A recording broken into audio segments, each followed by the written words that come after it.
Welcome to the Retail Focus Podcast, a weekly collection of news, interviews, and information from the world of retail. Here are your hosts, Trent Kling and Leighton Kling. Hello, everybody. This is the Retail Focus Podcast. Trent Kling and Leighton Kling with you. First off, full disclosure up front, not going to be one of our traditional podcasts, not going to be as full of analysis, in part because we were planning on actually taking a little bit off, because if you heard our last podcast, Leighton was in Colombia. It was going to be difficult to kind of engineer things from there, but a lot of stuff happened this past weekend, so as soon as our schedules allowed, we got together, wanted to talk about a couple of things, but first, as we go through, I just want to remind everyone to like us, rate us, wherever you do listen to us, and also remind everyone that here in about 4 or 5 days, we'll have a full episode of Retail Focus to look forward to. As we kind of launch into the show, one of the things I'm most curious about, because Leighton, you sent me a lot of pictures as you were in Colombia, going to malls, shopping there. First, what areas of Colombia were you in? And then what was your overview of Colombian retail, if you will? Because that's not a retail area that we hear a lot about here in the U.S. As someone from the U.S., you're supposed to say Medellin, but it was actually pronounced Medellin, Colombia. I went there for about 4.5 days. Thanks to BioAccelerator, I got some stem cell treatment. And I have to say, Trent, they told me to stay in the hotel just because, of safety precautions and the treatment dynamic there at the hotel. But I ended up leaving the very first day because I just had to see what that retail dynamic is like in Medellin. And I have to say, in El Poblado, which is a sort of a new affluent district there with a lot of millennials, a lot of tourists as well, there is a lot of retail, and a lot of it looks extremely similar to that which you would see in the United States. So, for instance, they have Domino's Pizza, they have Pizza Hut, they have Subway, they have a number of QSRs that are extremely visible, are extremely common here in the United States. But what was interesting is that we talk a lot about grocery stores, and the typical grocery store you would see here in the U.S. is big box, right? So you have Walmarts, you have Targets, you have a number of grocers that come from maybe Kroger's banners or Albertsons banners, but there you really only have 1 or 2 big box grocers. They're mostly independently run chains that specialize in only 1 or 2 things. So think of it like going back in time, maybe visiting a meat market, or perhaps getting your dairy delivered to your door. But it's interesting in that a lot of these specialty shops were extremely busy and everything was pretty well displayed. Merchandising was up to date. Everything was very clean in a lot of these areas. And I was highly impressed. Just the sheer amount of traffic going in and out of these stores. Obviously, a lot of these places have been in business for quite some time. But if we're speaking largely about just the overall dynamic, I was extremely impressed about how things were ran. And to be honest with you, Trent, I never even exchanged the dollar for the Colombian peso. I ended up only having credit cards, MasterCards, Visas, what have you. And I have to say, 9 out of 10 places I went, either for food or I'm going into different retail outlets to maybe tinker around and buy 1 or 2 souvenirs, they all accepted, or I should say 90% ended up accepting credit cards. So it was extremely easy. And of course, those credit card processing companies are going to do the conversion rates for you. And it's about, if anyone's wondering out there, 3,260 Colombian pesos to $1 US. So I was constantly having to do math in my head, which is good, because I'm trying to stay mentally sharp for things like the podcast. But overall, I have to say, extremely impressed, which, again, in my particular district, El Poblado, it really has something for everybody. And I think it really would behoove a lot of people to tour areas like that and get a different perspective on how different things are ran. And we're not just talking retail, we're talking about the overall picture of it. Traffic is very different. The rules are very different around there in those parts of the country. And I think overall, Trent, it was a very eye-opening experience and one that I come away with a very positive feeling with. So let me ask you a couple of questions here. You talked a little bit about grocery retail and that type of thing. My first question is, what's general merchandise retail like there? Because we know there are a lot of QSR chains that are repeated. Is general merchandise pretty similar to the U.S., or was it different in a way, in the same way that grocery was kind of specialized? It's actually a really, really good question because I primarily just touched on grocery just then. I will say general merchandise retail falls under the banner of maybe a little bit of mixture with those big box grocery stores. So within those big box grocery stores, you're going to see a lot of paper goods items like paper towels and so forth, and then also health and beauty items. So things that you would see in those larger stores, such as the aforementioned Kroger stores. But as far as larger general merchandise, something akin to maybe a Walmart or a Costco, those stores really do not exist. And what was interesting is that Medellin is actually one of the three biggest cities in Colombia. You have Bogota, and then you also have Cali. With approximately 2.9 million people in Medellin, you would expect something a little bit different, something like a big box store, because those types of chains do exist in South America, and they certainly do in Central America and Mexico, where Costco is beginning to have a presence, and of course Walmart has had a presence in Mexico for quite some time. But that was very interesting because it's just like I was saying with the dynamic with certain grocery items, how you may have a niche store with just maybe selling meat or selling a particular type of produce, but you would also see specialty shops selling things, maybe storage containers and things of that nature, really specializing in one or two categories rather than going in one-stop shop. You see everything displayed like you would in a very large 100,000 square foot format like you would in a Walmart here in the States. And so my next question is this. I love the fact that you referenced kind of the historical way of retail in the U.S., because if you look back, you're right, things were very split out. You would have produce markets, you would have meat markets, especially when it came to fresh goods. You know, looking at kind of like the five and dime type thing, those were the first type of stores that kind of collected everything together, those dry goods stores. And then you had Kmart and Walmart and Alco and all of those kind of pop up, Gibsons as well, pop up, where suddenly everything became homogenized. Do you think we're in a circumstance where American retailers might be able to take a page from some of those retailers in Colombia and become a little bit more specialized? Do you think there's a market for that in the U.S.?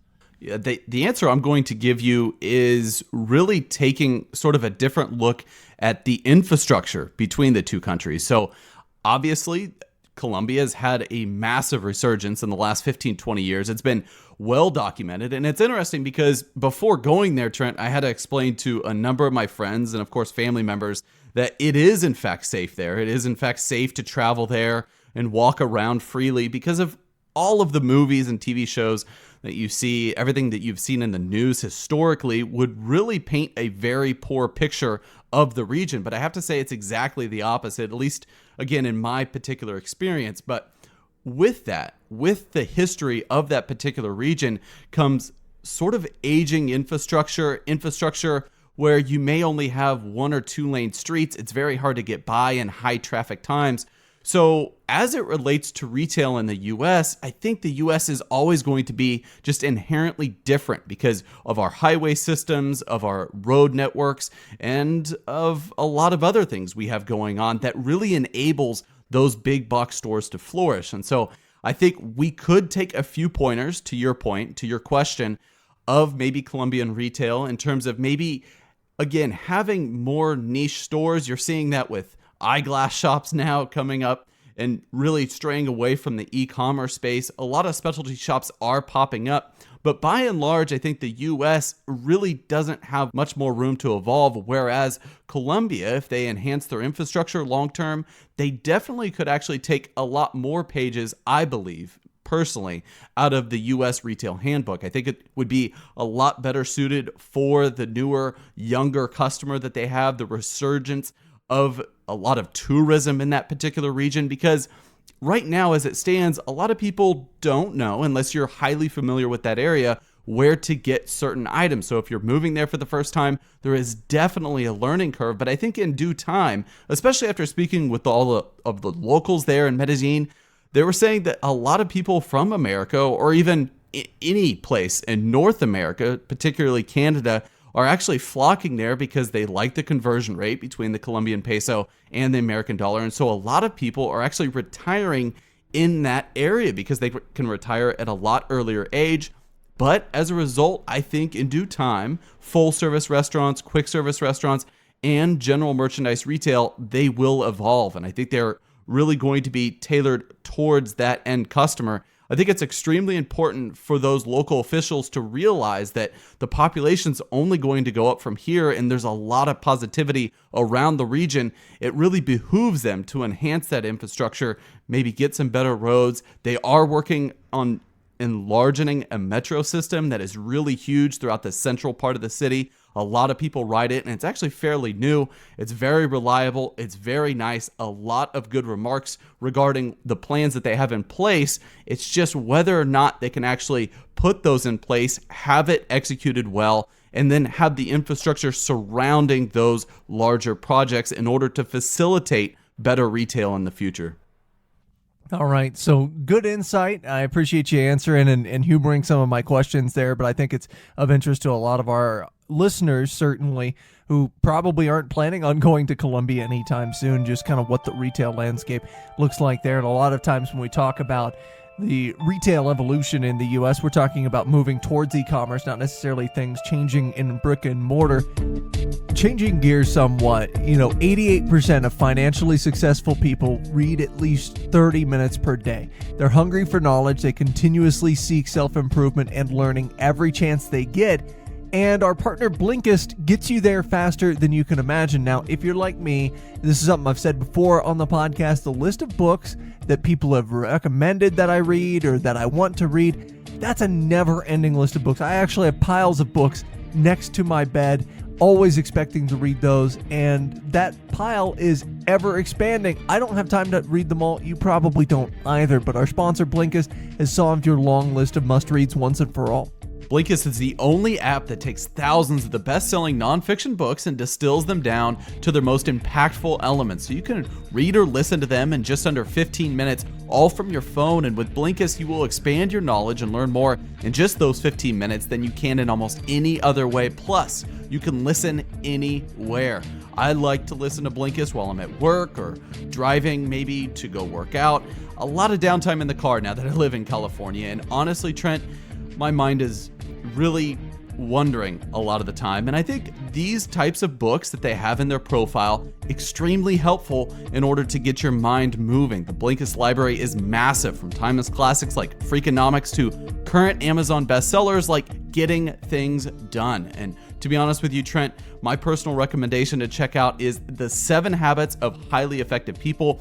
Everybody is talking about that particular book right now. There's a lot of podcasts based on the ideas within that particular book. A must-have if you're a Blinkist subscriber. And right now, for a limited time, Blinkist has a special offer just for the Retail Focus podcast audience. Go to Blinkist.com/retail to start your free 7-day trial. Again, that's Blinkist, spelled Blinkist, Blinkist.com/retail to start your free 7-day trial. You can cancel at any time. No obligation there. Blinkist.com/retail.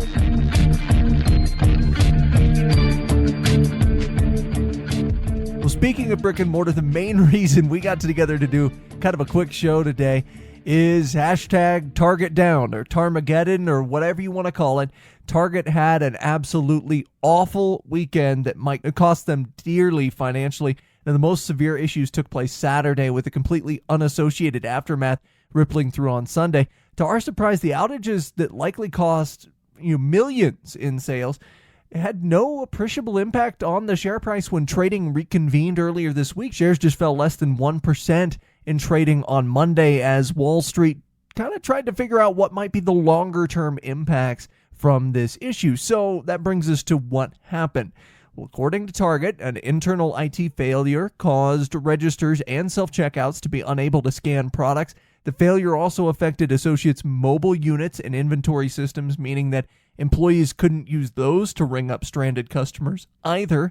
So as such, long lines gathered, pictures being posted on social media everywhere, some people waiting for nearly an hour before being able to check out. Associates basically had to process transactions by hand or by cell phone, manually entering each product sold. So as a result, long lines, a lot of carts being abandoned there. The outage lasted for around 2 hours, although based on the social media play it got, you would have thought it was for days. And at one point, many Target locations began to either temporarily close or send associates out to flag people down before they entered the store. So when we heard of the outage, you and I were texting back and forth. You immediately went to an Orange County Target, and there was an associate turning people away at the door.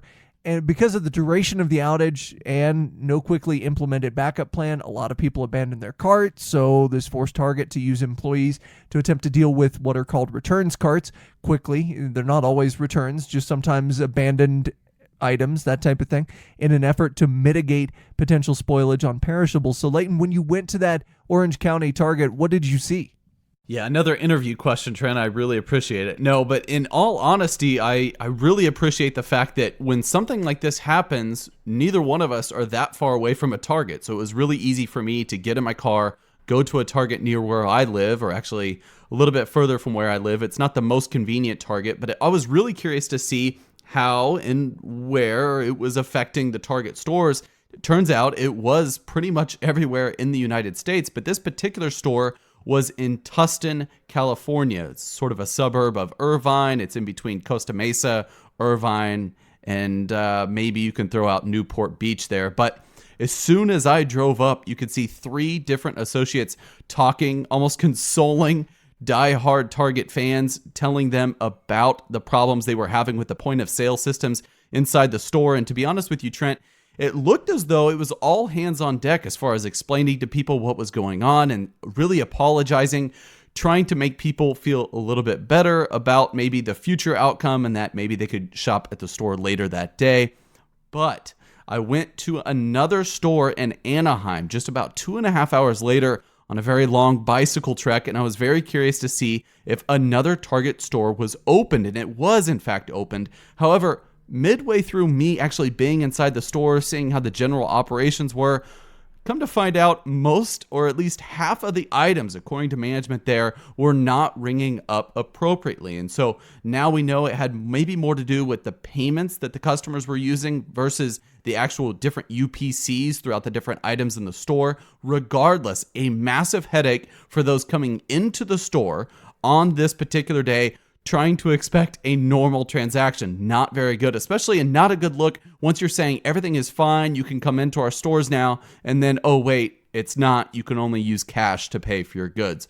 And what's even worse, Trent, then on Sunday, an unrelated outage with vendor NCR caused many registers to be able to take payment for around 90 minutes. So people were thinking, not again. Hopefully, this is not going to be a reoccurring theme for the company. Data scientist Mike Kearney noticed a spike of hashtag Target down Twitter mentions as this started on Sunday, and noted that his Colombia, Missouri Target was unable to process card payments. This problem was far less widespread and caused much less of an issue, as the NCR hiccup was isolated to just one of their data centers. Good news for Target. According to customers, Target was able to process cash and gift card transactions during this time, sort of similar to what we saw on Saturday, but several customers went to the resident ATM to withdraw money and complete the transactions they were intending on completing when they walked into the store. So, Trent, what are the impacts, do you think, here for Target? CNBC's Lauren Thomas quoted 2 different interviews in her article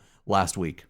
Yeah, so finally, you're the one asking me a question there. But yeah, no, Lauren Thomas mentioned Jonathan Treiber of RevTrax, who estimated a chain-wide outage for a full day would be $200 million, and that the outage they experienced this weekend cost Target easily 9 figures. Now, in just doing the math, again, one day, $200 million, a 2-hour outage, doesn't seem like the math adds up there for 9 figures. So it might be misleading, potentially incorrect, as a 2-hour outage followed by, and keep in mind, the outage on Sunday was 90 minutes and it was card only. It doesn't seem like it adds up to $100 million or more, just according to his firm's single-day estimates. Stacy Widlitz of SW Retail Advisors, another person quoted in the article, basically said that it was a negative experience for the shoppers, but that shoppers generally have short memories. Apex Marketing, also cited in the article, found that there was about $16.2 million worth of brand exposure between social media and internet news.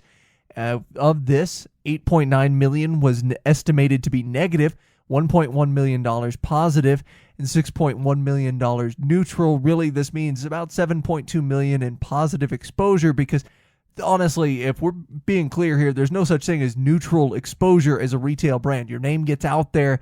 That's usually good exposure. Now, I don't agree that any news is good news, and kind of the Oscar Wilde type mindset there of, hey, nothing is negative publicity, but certainly neutral mentions usually benefit a brand more than not. So some of our takeaways from this last weekend, I think from a PR perspective, Target did its best to mitigate it, although I found it interesting that they didn't really release a statement on their website or some sort of kind of acknowledgement outside of social media that this was going on.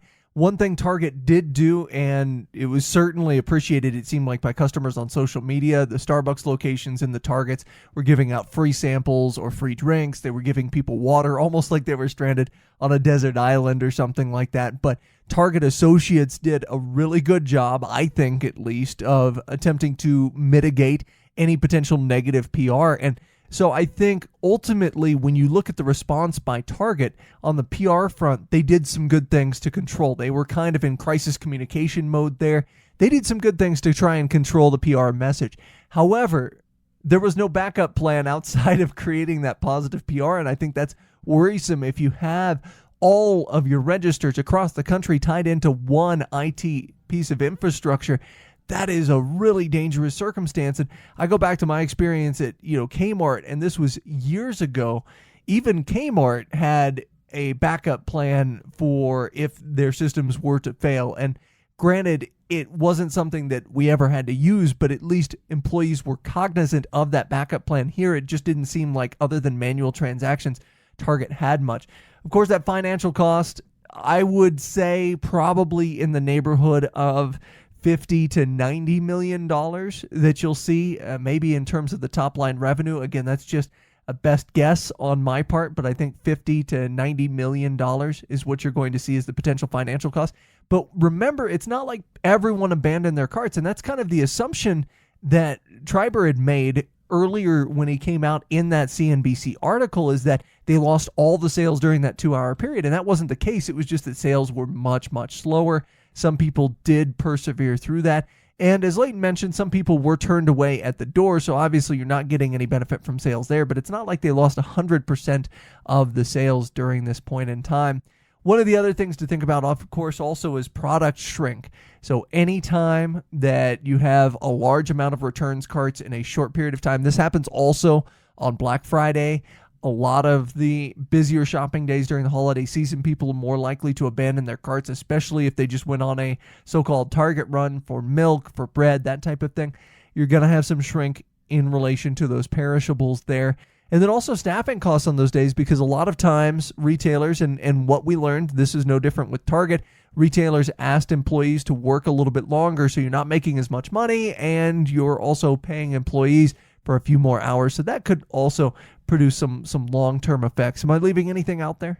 I think you pretty much covered it all, Trent. I would say with the PR side of the business, I think that overall Target will rebound, to your earlier point, and to pretty much a lot of analysts out there believing in the Target brand and thinking that this was really just a few hours of overall downtime, a few days, maybe a week maximum of bad publicity. I just think the one thing going forward is that Target cannot have this happen again. And what really struck me as odd or coincidental is that there were two separate things that happened back to back that occurred and really ended up doing the same thing, preventing transactions from happening. So whatever those causes were, they need to really focus on being able to make sure these events do not happen again. I know that's easier said than done, but this is a company that, mind you, not that long ago, just a few years ago, had a terrible crisis on their hands in terms of managing customers' data. We all remember that fiasco with their credit card. That's why their systems are much more secure now. But when something like this happens, it's not just you and I that remember back a few years ago to when they had those larger issues, and to think, well, are these related to maybe what happened back then, or are they not? So it's not just going to be us. It's going to be some of their most common customers thinking those things about Target. So in terms of the PR push right now, it's not going to be that negative, but they need to stay on top of this. All of the technology side is extremely important to make sure that you have in-house, that you understand all of your systems, that there are redundancies in place in order to prevent these things from happening, and most importantly, prevent the bottom line and top lines from being negatively affected for your shareholders. As always, we may have a position in or against companies we discuss on the podcast. Do not invest in stocks solely on the input of the podcast hosts.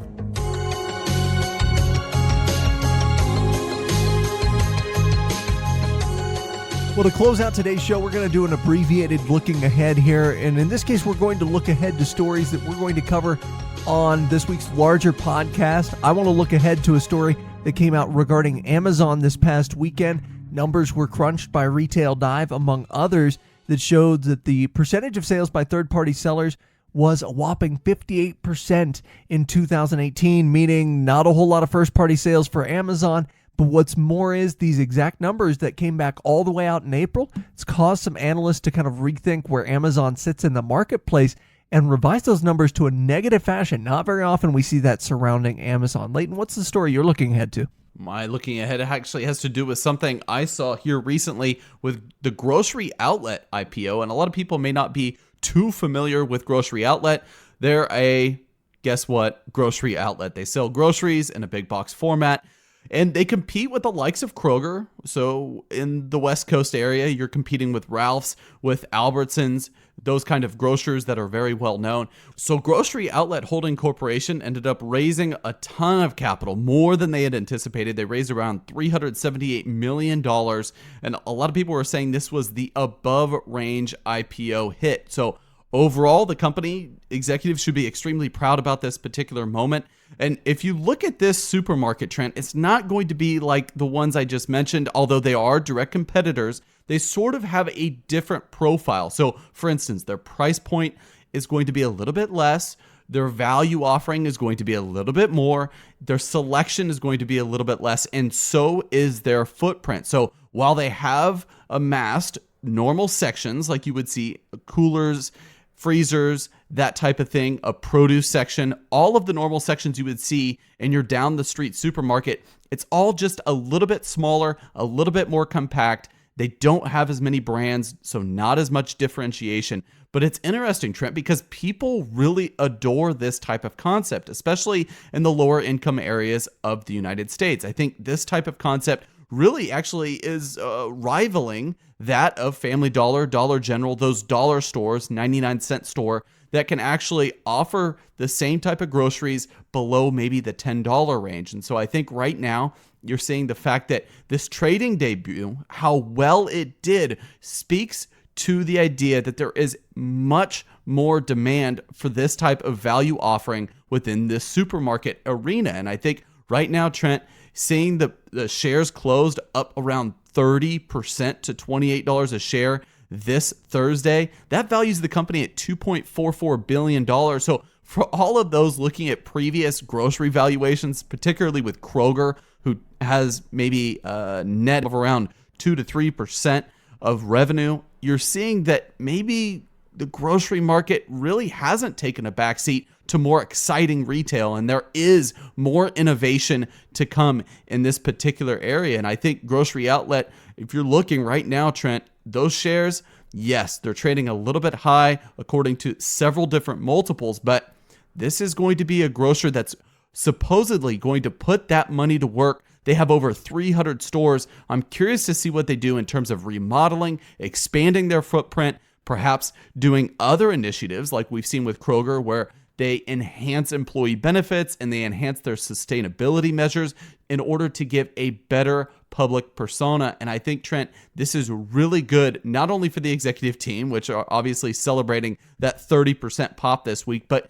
just overall in terms of grocery branding. This does a lot in the competitive landscape, a landscape that has already been really, really tight, with grocers like Walmart and Target saying that they will compete to the bitter end on price. This really does add a new wrinkle in this game, especially for the West Coast. And you have to wonder if Albertsons isn't kicking themselves looking at the relative success of this IPO, saying, well, probably should have done that earlier, although I don't think it would have been as well received had Albertsons come out with their IPO. Well, that'll do it for this truncated edition of the Retail Focus podcast. Again, for more, you can check us out on Twitter or Instagram at Retail Podcast, and we'll be back with you with a full-sized episode a little bit from now. This has been the Retail Focus Podcast. For more, visit our website at retailfocuspodcast.com and subscribe on iTunes or Stitcher. Follow us on Twitter at Retail Podcast.